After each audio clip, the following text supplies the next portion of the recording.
આજે ઉત્તરાયણ પર્વ નિમિત્તે નડિયાદ સંતરામ મંદિર ખાતે ભક્તોની ભારે ભીડ જોવા મળી। મકર સંક્રાંતિમાં દાનની મહત્તાના કારણે ગાય માતાને લીલા ઘાસચારાનો વિશેષ દાન થાય છે।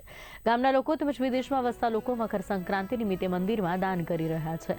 મંદિર દ્વારા પરિસર બહાર બેસતા ભિક્ષુકો માટે પ્રસાદ તેમજ આર્થિક સહાયની રોકડ રકમ પણ આપવામાં આવે છે।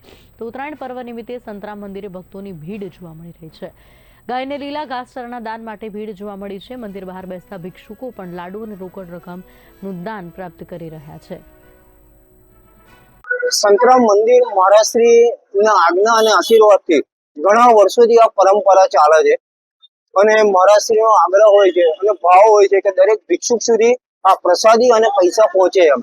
લાડુની પ્રસાદી હોય છે, સરસ મજાના લાડુ બનાવે છે જે મહારાજ અને બધા ભિક્ષુકોને વ્યક્તિગત પહોંચે ને એવો આગ્રહ હોય છે જેમાં અમે લોકો આ વર્ષોથી દાન કરી રહ્યા છે। કપડાં કે પછી કોઈ ખોરાક કે ખાવાનું કશું બી દાન કરીએ છીએ।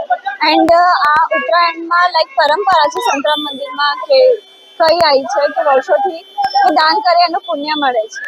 કેટલા વર્ષથી આ દાન કરો? અમે તો નાનપણથી, હું તો નાની હતી ત્યારથી કરું છું।